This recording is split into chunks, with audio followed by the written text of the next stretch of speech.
tempat saya kecil, di Kresek ini, tempat saya lahir.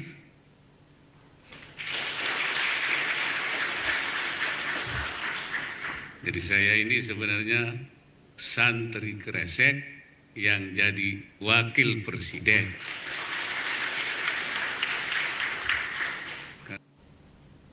Pernyataan ikrar bahwa Kresek menjadi kampung santri.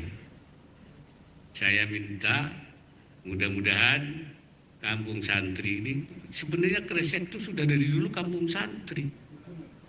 Iya, jadi kalau pernyataan itu mengembalikan Kresek menjadi kampung santri, ya. Balik sama. Alhamdulillahirabbil alamin. Rasanya adem ya melihat yang seperti ini, melihat tokoh-tokoh seperti ini. Itu adem sekali ya saudaraku sekalian. Sangat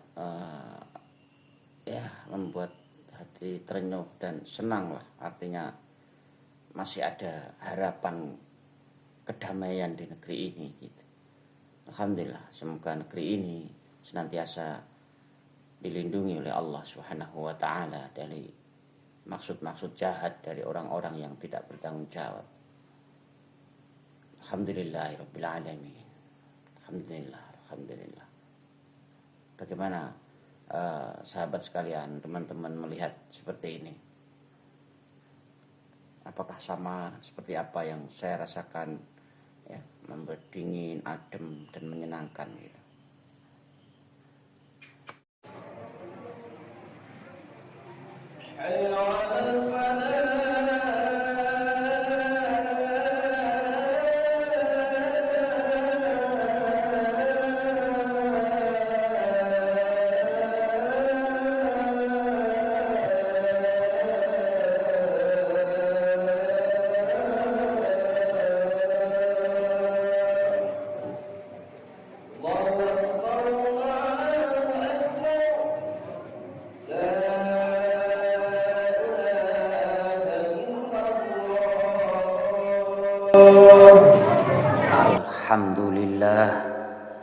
Alhamdulillahi wasi'il fadli wal ihsan wa mudha'ifil hasanati li zawil imani wal ihsan al-ghaniyil ladzi lam tazal sahaibu judihi tasihul khairati kulla waqtin wa awan al-alimil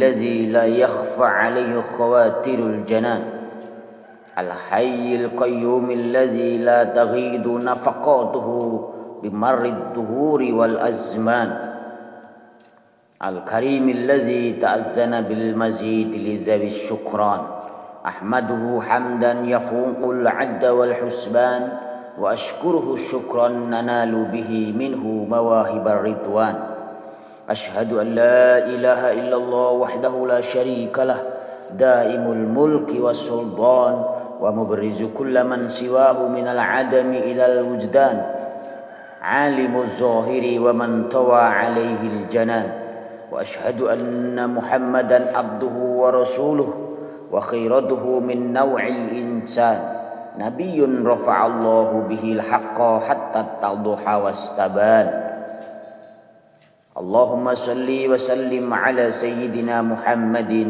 wa ala alihi wa ashabihi ahli sidqi wal ihsan amma ba'du ayyuhal ikhwan usikum wa iyaya bitaqwallahi wa ta'atihi bimtithali awamirihi wa ijtinabi nawahihi qala Allah ta'ala fi kitabihil karim wa la tamshi fil ardi marha innaka lan takhriqal arda wa lan tablughal jibala tula. Ma'asyiral muslimin rahimakumullah, pada momentum penuh berkah ini mari kita senantiasa mengungkapkan rasa syukur kita kepada Allah Subhanahu wa taala atas anugerah nikmat yang tidak bisa kita hitung satu persatu. Rasa syukur ini harus kita ungkapkan dari mulut kita biqauli alhamdulillahi rabbil alamin. diteguhkan dalam hati kita dan diwujudkan dalam tindakan nyata di kehidupan kita. Dengan 3 cara bersyukur ini mudah-mudahan Allah Subhanahu wa taala akan selalu melanggengkan sekaligus menambah nikmat-nikmat kita.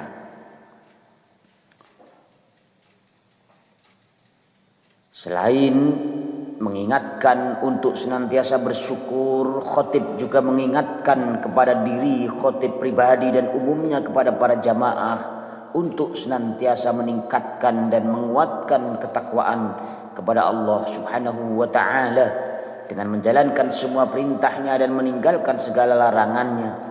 Jangan sampai kita menjadi golongan sebaliknya, yakni orang yang meninggalkan perintahnya, melakukan larangannya, serta tidak merasa berdosa, bahkan bangga dan merasa hebat dengan dosa-dosa yang dimilikinya.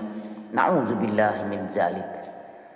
Saudaraku kaum muslimin jamaah Jum'ah yang dirahmati Allah, akhir-akhir ini di negara kita terjadi fenomena yang luar biasa, membuat kita terhenyak, kaget dan seolah tidak percaya dengan hasil penelitian yang dilakukan seorang kiai pribumi Indonesia asal Banten yang menyatakan batalnya nasab habaib yang ada di Indonesia.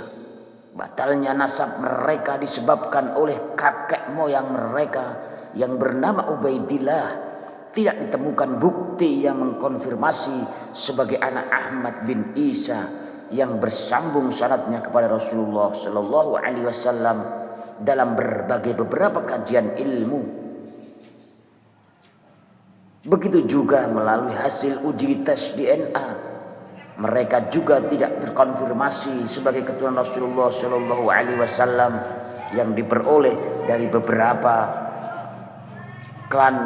golongan klan mereka.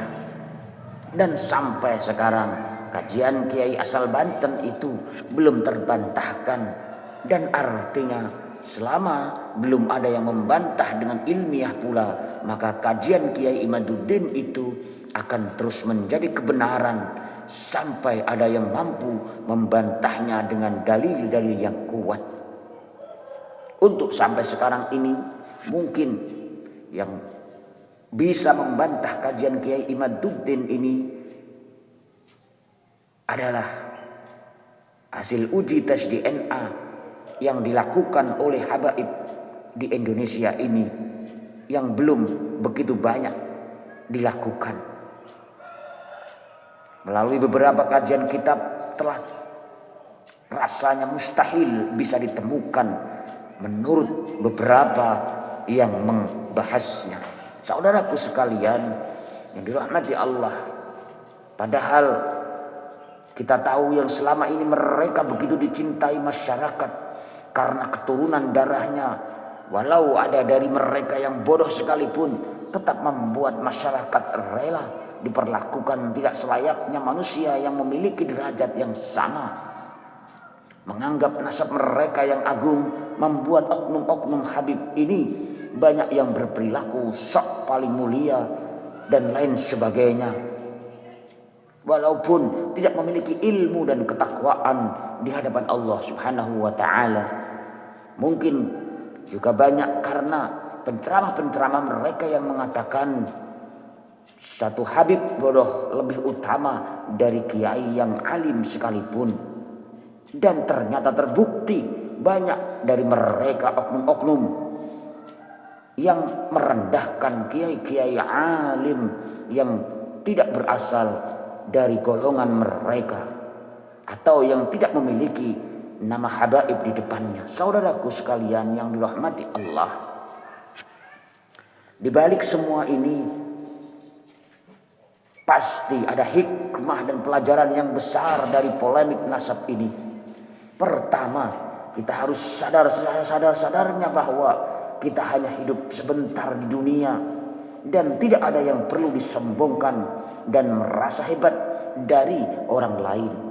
Allah Subhanahu wa taala telah mengingatkan dalam Al-Qur'an surat Al-Isra ayat 37, wala tamshi fil ardi marha innaka lan takhriqal arda wa lan tablughal jibala tula. Yang artinya janganlah engkau berjalan di bumi ini dengan sombong, karena sesungguhnya engkau tidak akan dapat menembus bumi dan tidak akan mampu menjulang setinggi gunung. Saudaraku sekalian, ayat ini mengingatkan kepada kita agar tidak sombong dan menjauhi sikap membangga-banggakan diri serta merasa paling hebat dari orang lain, terlebih merasa hebat dari Sang Khalik Allah Subhanahu wa taala. Kita diingatkan untuk menyadari kelemahan-kelemahan yang ada pada diri kita, bersikap rendah hati dan tidak bersikap sombong atau takabur. Sebab sebagai manusia yang memiliki kemampuan terbatas, kita tidak akan sanggup mencapai sesuatu di luar kemampuan diri kita. Sombong adalah satu dari sifat melampaui kemampuan diri dan juga melampaui sifat-sifat yang Allah Subhanahu wa taala miliki. Allah melarang kita berjalan di muka bumi dengan sombong. Berjalan dengan sombong di muka bumi bukanlah sikap yang wajar.